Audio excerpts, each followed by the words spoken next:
Namaste bachon. Today we are going to be doing a little bit of physics, and it's very important that we start from the best way. We are going to be doing from JEE main and advanced. ये NEET बच्चों के लिए है, but हम JEE main और advanced के book electricity और magnetism from DC Pandey, ये DC Pandey के book से लेके we are going to be doing this particular chapter, and today's chapter is going to be on electrostatics. So we're going to be working on electrostatics, which is a very important chapter. So this chapter is going to be on electrostatics. We're going to be starting with electric charges. So today's chapter, we're going to be starting with electrostatics, and this first part of it is going to be on electric charge. Okay, so this is a very important aspect that we are going to be doing on electric charge. And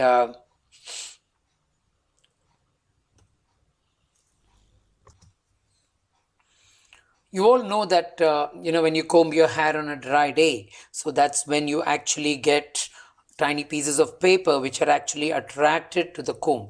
So why does this occur? This is because of, as we said, some static electricity. Similarly, when you rub a glass rod on an amber cloth, what happens? There is a shift of charges. So what is it happening?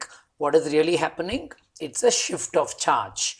And this part of it is going to be governed with including electricity and magnetism together.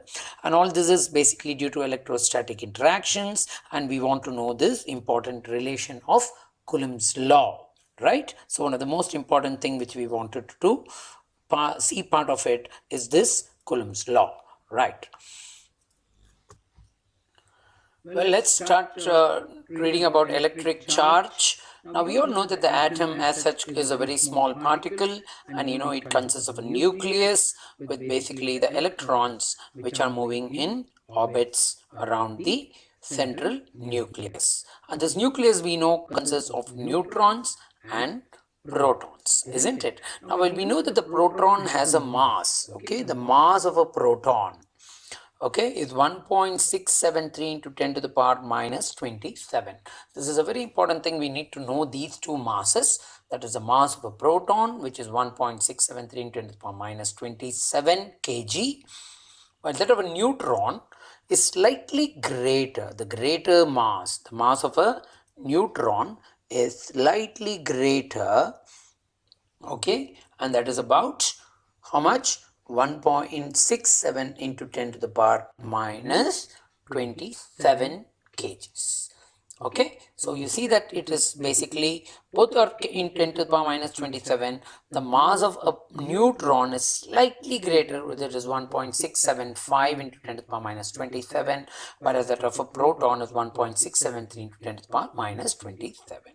Surrounding this, you have a cloudy orbitals of electrons, and that has a mass of 9.11 into 10 to the power minus 31. You just generally remember it as 9 into 10 to the power minus 31 kg. So these are the three important masses that we need to know: mass of a proton, mass of an electron, and a mass of a neutron. Right. So now, like mass, okay, just like how we said mass, there is another important property that we are calling as electric charge. And this electric charge is a what type of a property? It's an intrinsic property. So you would like to note that it is a type of a intrinsic property. Okay.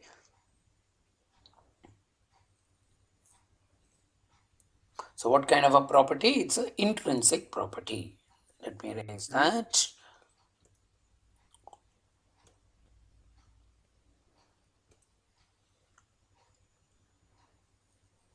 So an intrinsic property of the electrons and protons, and that is charge. Okay, and we know that charge is either a positive charge or a negative charge, right? Either a positive charge or a negative charge. We know that proton has a positive charge, whereas electron has a negative charge, and neutron has no net electric charge. Now remember that it is not no electric charge, it is no net electric charge, which means that even a neutron has some charge but equal positive and negative, and so therefore the net charge is 0. The magnitude of the charge on the proton exactly equals to the magnitude of the charge on the electron. So when I say that the electron has a charge of 1.6 into 10 to the power minus 19 Coulomb, right? This is very important, and the same thing for that of a proton could be kept as plus 1.6 into 10 to the power minus 19, whereas that of electron is minus 1.6 into 10 to the power minus 19. So that's why you say the charge of the proton is plus E, whereas that of electron is minus E. And that we know that SI unit is Coulomb. Certain important points that you might want to remember as far as most of these charges are concerned, and certain important topics that you would like to remember is that, these particular points that like charges repel each other, whereas unlike charges attract each other. Charges are scalar and can be both positive, and it is quantized. Now, when I say that charge is quantized, what does that mean? What do you mean by when you say that the charge is quantized? That means that the quantum of a charge, which is E, the charge at body at any time, is just a multiple of it. What type of a multiple? It's an integral multiple.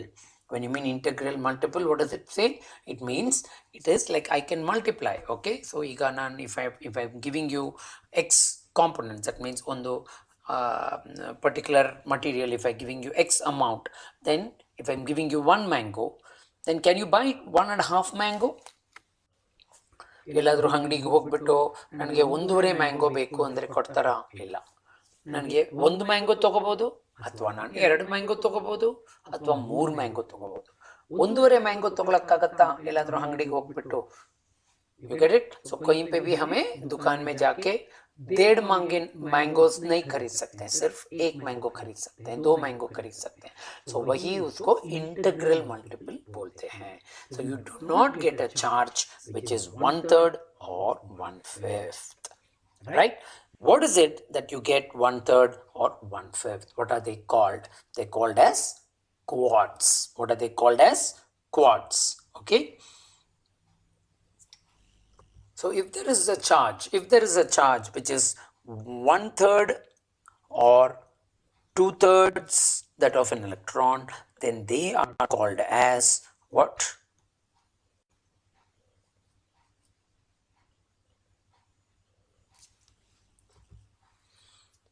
So anything which is 1/3 or 2/3 of that of an electron are called as quarks.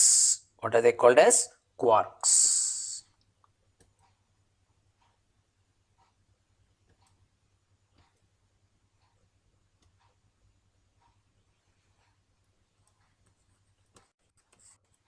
You call them quarks, right? So that's a very important point, that those that have a charge of either plus 1/3 electron or 2/3 electron, isolated quarks never remain, so the quantum of the charge is still E. They are always grouped together, so you get multiple quarks which finally make it either an integral multiple. Okay, done. Now, apart from that, there are certain other things that are also quantized. You know that mass is also quantized, charge is quantized, energy is quantized, angular momentum, that is one thing which is also quantized. Not just momentum, but angular momentum is quantized. So mass, energy, charge and angular momentum are quantized. The angular momentum, when you say quantized, it is always h by 2 pi, correct? So that of h by 2 pi times. So therefore it is multiplied by h by 2 pi. Perfect.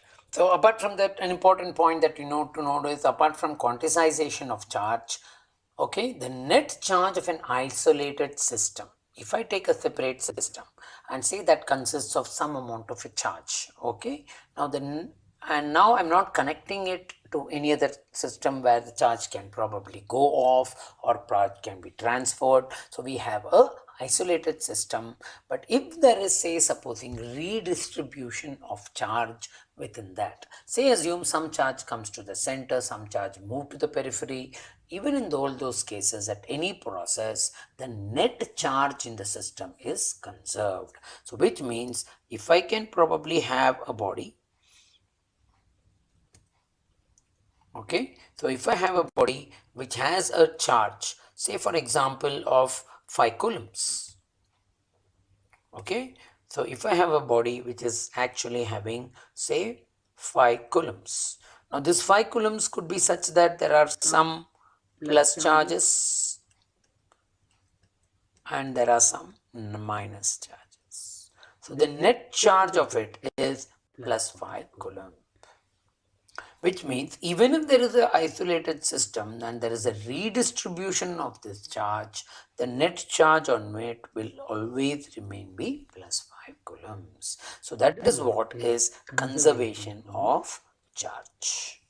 So there is either pair production or pair annihilation. That means either when they are in pairs they are produced or removed, but the net charge is always the same.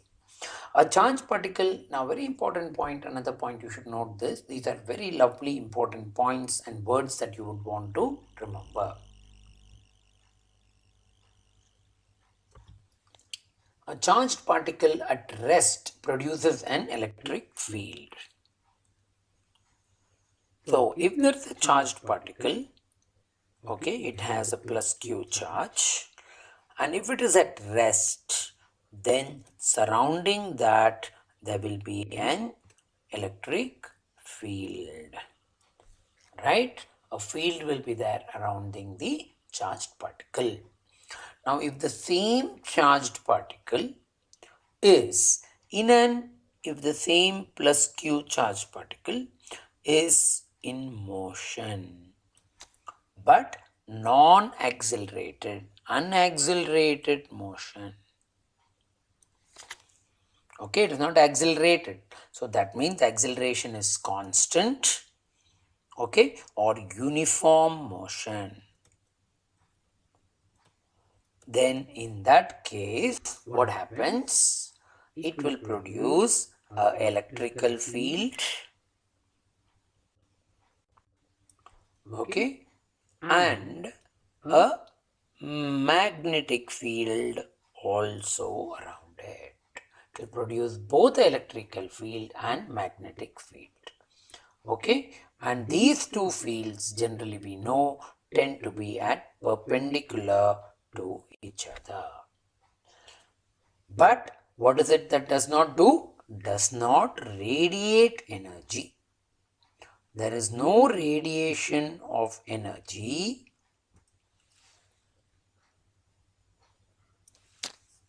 if there is no accelerated motion. But if it is accelerated, then there is also radiation of energy.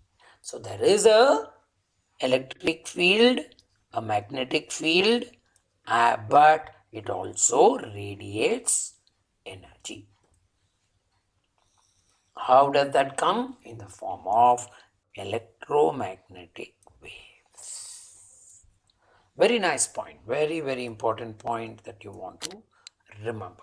So 3 points which are very important here to remember, that you could have a charge, okay, isolated electric field only, no magnetic field. Charge in motion creates electric and magnetic if it is in motion. So simple. A charge in motion alone will give you a magnetic field. M. See that? Very easy to remember, right? But the same motion needs to be accelerated.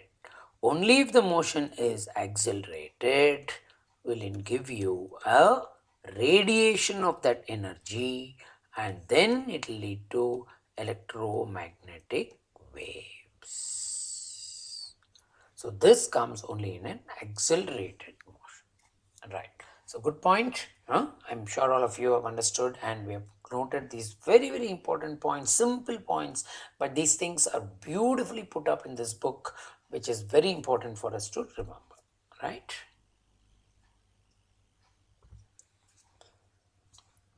Let's see this important question, which is a simple question. How many electrons are there in 1 coulomb of a negative charge? You know that if there is an electron, it has a charge of 1.6 into 10 to the power minus 19 coulomb.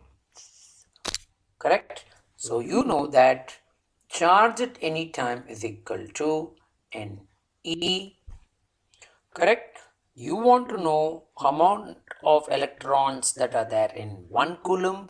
So 1 coulomb is equal to n times the charge of an electron, which is E. Correct? So therefore n is equal to, right, 1 coulomb divided by E.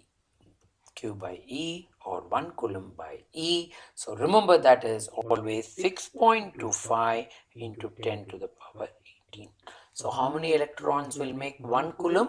6.25 into 10 to the power 18.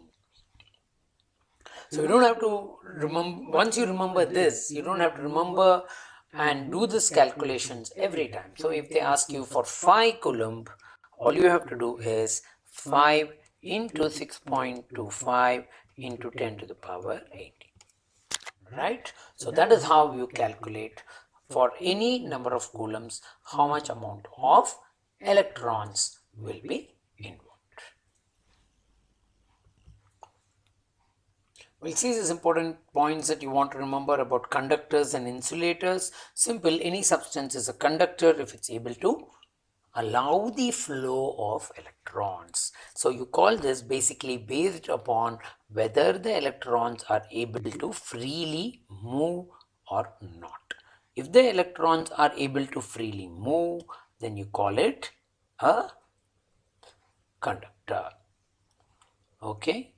If they are very tightly bound and the electrons are not able to move, correct, then you call it a insulator. Okay, and if it is uncharged, then that is possible that it is not that it does not have any charge. It means it contains equal number of positive and negative. Okay, and you know what are semiconductors, though that have properties in between the conductor and the insulator, especially they are silicon and germanium. There is a separate chapter on semiconductors. Fantastic. We'll go to the next important point where you're talking about charging of a body. How do you charge a particular body? You know, there are three main methods. So the first method we say is by rubbing. Okay, there is a simple method that you can use by creating a friction. So when you create a rubbing or a friction, you are basically allowing movement of electrons. So when there is a movement of electrons because of rubbing, then there is a charging. The other part is basically by what? Second part by contact. That means when you touch one body to the other body, there is a flow of charge because both are conductors, and so that is second method. Rubbing, contact. Okay, contact is also a type of rubbing, but here that is only mere contact, whereas here it is frictional rubbing, which is stimulating the release of electrons. And third one is by just bringing it closer to another body, and so that is called as induction. So contact, induction and rubbing. So these are the three main methods. So in rubbing, you know, that is one of the simplest method. Like for example, we talked about combing your hair and then attracting pieces of paper. There is some amount of friction creating a static current or acquirement of charge. A glass rod, which basically rubs against a silk. So there what happens? The glass rod acquires some positive charge, whereas the silk cloth acquires a negative charge. What is actually happening here? When you're comparing a glass rod to that of a silk cloth, okay, there is some flow of electrons from the glass rod to the silk. When there is a flow of electrons from the glass rod to the silk, as a result of which there is a loss of electrons from the glass rod, so the glass rod becomes positive. The silk becomes more negative, making it a negatively charged. You got it? So therefore, there is a movement of electrons from the glass rod, okay, because it has donated electrons. The silk cloth attracts the electrons or accepts the electrons, so it becomes negatively charged. So this point they ask you very often what happens in different conditions, okay. Glass rod rubbed with silk, what acquires positive, what is negative, which flows electrons, which does not flow electrons. Similarly, you can have with combing of the hair. What happens basically? So when you tend to comb the hair, there what happens? There is some amount of positive charge which is actually there near the comb. Why does that happen? Again, some amount of electrons are lost, and that creates a positive charge. And that basically positive charge will attract the pieces of paper. Why? Because there is a negative charge which is polarized in the paper. We will see that by the next example, wherein you're actually going to bring about some induction there. Okay, so that some amount of induction is happening there, and orientation of charges, as a result of which the papers are attracted to the comb. Okay, so we go to the next part, which is called charging by contact. Okay, in charging by contact, what are we doing when you're doing a charging by contact? In charging by contact, say for example, you are touching an ebonite rod. Okay, you're touching an ebonite rod which is actually negatively charged, and you're touching it to a metal sphere. When you do that, there is a transfer of some amount of electrons inside the metal conductor. So the metal conductor on the inner surface becomes negatively charged because there is a transfer of electrons. So the center portion of the sphere becomes negatively charged. Now this is connected to an insulated stand. So therefore, there is no chance of the electrons to get earthed. There is no earthing. Okay. And so therefore, then what happens when you remove this ebonite rod? Okay, all the negative charge which was accumulated inside start getting redistributed on the surface, and so therefore such a thing makes it negatively charged. So what was actually normal initially now becomes negatively charged because you got a negatively charged body which came in touch with that of the body, transferring its electrons, which then got redistributed, and such a thing is called as charging by contact. Right, simple. So this was a simple way. Now let us look at the next part, which is actually charging by induction. When you do, what is it actually charging by induction? Now induction is one wherein you're not directly touching the body. You're just bringing it very close but does not involve contact. You're bringing a negatively charged ebonite rod closer to a metallic sphere. In the previous step, you touch the metallic sphere. Here in induction, there is no contact. Induction andre, it is by inducing some charge, and so therefore inducing andre ಒಂದು ಕಡೆಯಿಂದ ಇನ್ನೊಂದು ಕಡೆ ಬರ್ತಾ ಇದೆ but without touching. So that is called as induction. Induction heat, as you know, so it is like heating because of inducing heat, and so that is without any direct contact. So that is why induction cooker sometimes you can touch. There is no direct conduction of heat also. The heat is passed by inducing. And so therefore there you have a negatively charged body. Bring it close to a metal sphere. Some amount of redistribution of charge will take place.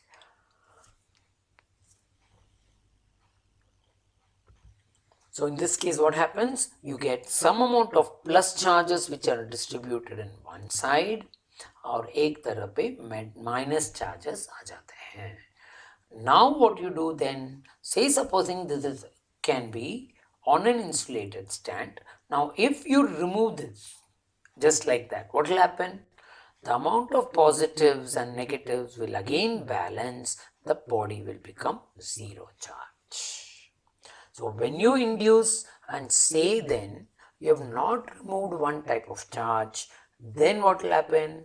If you remove it, automatically there is a redistribution because the net charge is conserved. Got it? You remember that? So if you were to bring an eponite rod, there will be redistribution of this charge. Now this you know initially was uncharged. Now we are not touching this to this. There is no direction flow of the charge. So the net charge within this system has to be conserved. So therefore, in this, if I say by induction, what happens at this time? The number of positive is equal to number of negative. Remember this point very well. Now what happens? Supposing if I ground this wire with a wire and ground some portion, immediately there will be flow of only electrons, minus charge.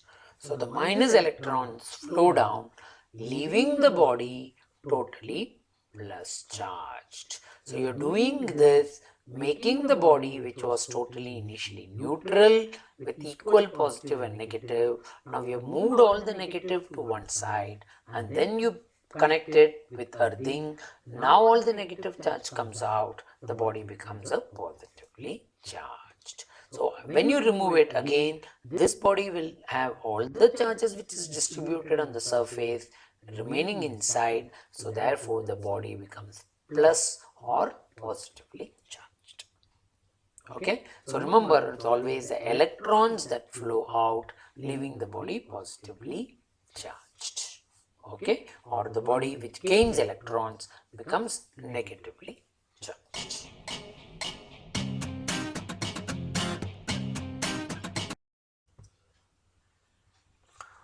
Namaste children, we'll start this portion on charges. We did this small portion on charges on electrostatics, which was all about preparation from DC Pandey's book on electrostatics for JEE as well as for NEET. We're going to read this combined. So this ensures that both JEE students and NEET students are prepared for it.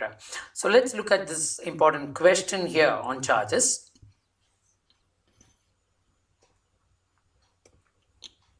We saw this simple question which basically told us that if we comb our hair on a dry day, this is very important, what then happens? Small pieces of paper get attracted to the comb. Why? Why does that happen? Because there is some static electricity, and this static electricity will induce, what is it? It will induce a frictional current. It will produce a frictional current or a frictional electricity, and also because of induction. Because of friction with our hair and the comb, some amount of electrons from the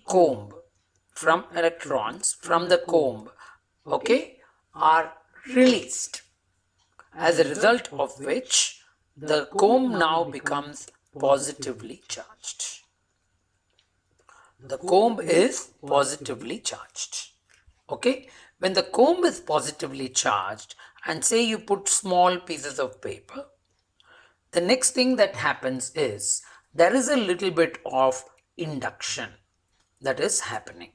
What is happening? Some amount of induction is happening.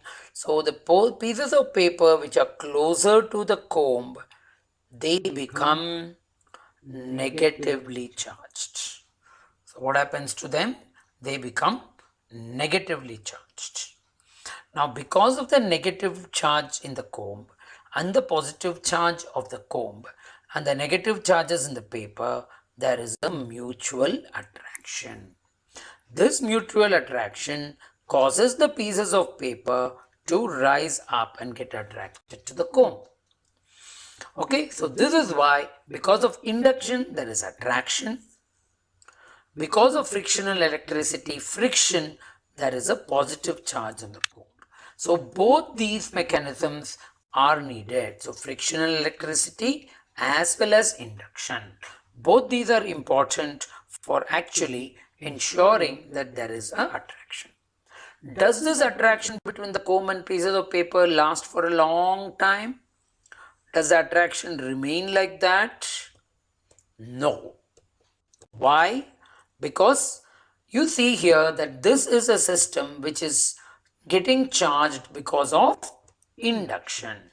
This system is getting charged because of induction. So if it is getting charged only because of induction, there is no contact, continuous contact. Now the net charge on this paper is always zero. Therefore, initially there is a polarity that is established between one side of the paper getting negative charge, the other side becoming positive charged. As a result, the negative charges get attracted, so the pieces of paper tend to move up. Now this polarity is lost in some time because the net charge of the system remains conserved. Charge is conserved. So therefore, the net charge is zero. There is a redistribution of charges. So the net charge is zero. The attraction stops. Okay, important point to note. Can two similar charged bodies attract each other? Very important question here. We will review this to see, is there a possibility that a positive charge and a positive charge attract each other, or a negative and negative attract each other? Can it happen? Can a positive charge or a negative charge attract a neutral body? Okay, think about this. Let's answer this question.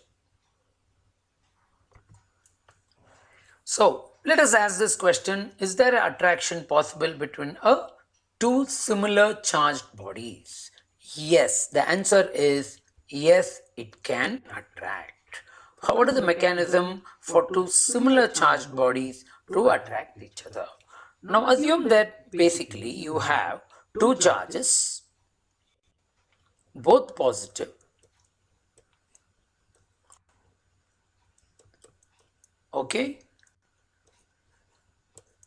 One is a smaller body, the other one is a larger body. Okay, this is a smaller body and this is a larger body. Okay, done. Now there is a force of repulsion between them, and that repulsive force, is because of a Coulomb's law, whereas there is a separation between these two. We know that. So the two tends to get repelled because of the charges being equal. But there is something else also happening. When the two charges come closer to each other, this is a larger body has got a greater positive charge than this body. As a result of which, what will happen? There will be an induction in this body. This is having a greater positive charge. So the one having a greater positive charge, as we'll draw this on top, this is having a greater positive charge. The one having a smaller positive charge, some amount of charges will undergo a redistribution. So there will be a negative charge here this side, and there will be a positive charge on the other side of this body. So as a result of it, its net charge is not changing. but there is a redistribution of charges in the small body due to the positive charge of the larger body. Therefore, temporarily you see here that this is positive, the net negative charge on this body, okay, there is a negative charge towards this side, and because there is a kind of an attraction which is there between them, okay, there is some amount of negative charge here and there is some amount of positive charge here, and therefore there is a small portion of attraction that is happening between them. Okay, so there is the attraction force happening between them.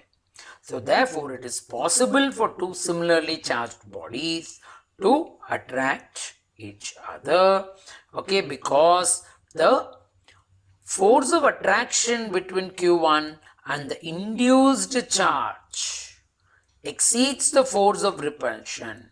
Now Q1, Q2, okay, there is a Q1, there is a Q2 due to the minus charge and the distance between them. Correct? So that force of attraction is much more than Q1, Q2 and the repulsion. Okay, the repulsive force is lesser than the attractive force, and so therefore two bodies can attract each other because it is, however, it will attract each other because of the difference in the charge distribution. Now, important to remember this, important point to remember here is, that if the two bodies are, two similar bodies are point charges, they are point charges, no induction takes place. So, very important point that many of us forget is this, point charges. So, if it is a point charge, then there cannot be any induction. Point charge, no induction. Does in charging mass of a body change? Important, another question that has been asked. Is there a chance of change in the mass when you charge a body? Whenever you're charging a body, what is it that is happening? There is a movement of electrons. That means if you're giving electrons to a body, it becomes negatively charged. If you're removing electrons from the body, there is a positive charge. So whenever you're removing electrons, what is happening? There is a change in the mass of the body, with electrons have a specific mass which we set. Because that amount of mass is removed, the mass is decreasing. When you're adding charge, it is automatically mass is increasing. So the charging body, there is a change in the mass always. We want to see this next question. Why is there a third hole in the socket providing for grounding? Now all of the electrical devices, there is a third hole which is kept for earthing or grounding. Why is it that so? Now this is basically because, whenever you have some body which is getting charged, which is already charged because of electricity, now there will be some amount of redistribution of charges that takes place when a user touches the appliance. Okay, there are chances that he will get a shock because of induction, because of some amount of charges may flow. So in order to prevent the charges from creating a shock, you create a grounding effect so that even if somebody touches a body due to some amount of induction that takes place, some amount of charge is redistributed, those negative charges can flow down. There is a possibility for the charges to flow down, and that is called as earthing.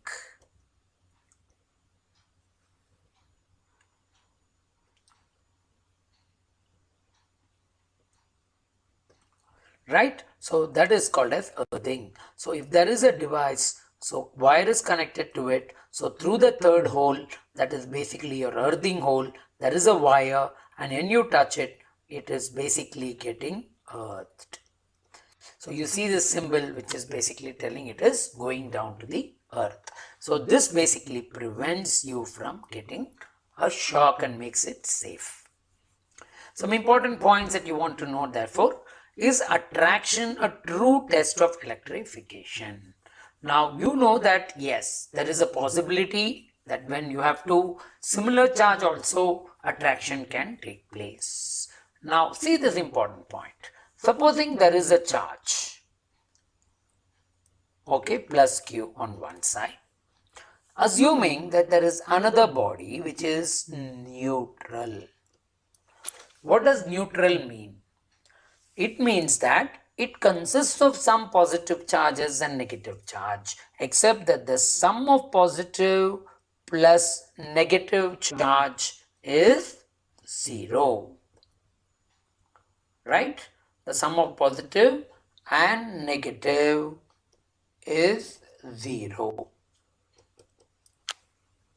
Now this positive negative charge, when you bring a neutral body close to a plus charged body, it contains some negative and positive, so there is a redistribution of charge again. Negative charges go more to close to this side, the positive charges go to the opposite side.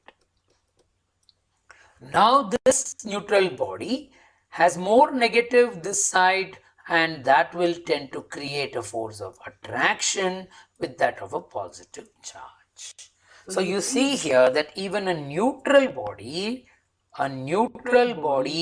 can get attracted. Therefore, attraction is not a true test of electrification, because even a neutral body can get attracted. Important point.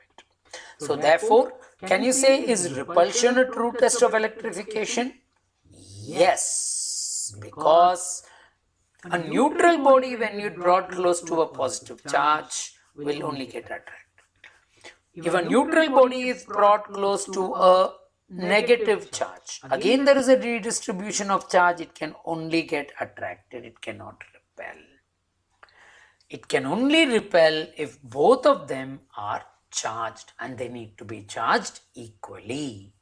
Okay, with basically saying that some amount of charge is there more on one side, then there will be some attraction, but if they are equally charged, then it will tend to repel. So therefore, repulsion is a true test of electrification. Why does a phonograph record attract dust particles just after it is cleansed? Now you've cleaned a phonograph record. You know this phonograph record? Have you seen the older phonographic records? So the phonographic older record, you know, you've seen these plates, where the big plates which is basically played along, you know, like a disc, okay? And you have the music apparatus with a loud, you know, the whole disc is played, and then you have a music system, right? Now this is called the phonographic device. Now when you clean this disc also, what happens? You see that it attracts dust particle again. Why? Because when you have cleaned it, you have again induced a charge in it due to friction. When there is a frictional charge again, the dust particles also get attracted, because there is each of those dust particles will have a polarization. Some amount of negative charge will come towards one side, creating an attraction. So remember that even dust particles, though finite, are not point charges. There is some induction taking place. What is the total charge in coulombs if all the electrons in 3 gram mole of a hydrogen atom? So this is an interesting question which I want you people to do now, basically before we come back after the break, when you're going to learn problems related to this basic thing of charges. We will do those problems, and then we will come to the Coulomb's law. Okay, right.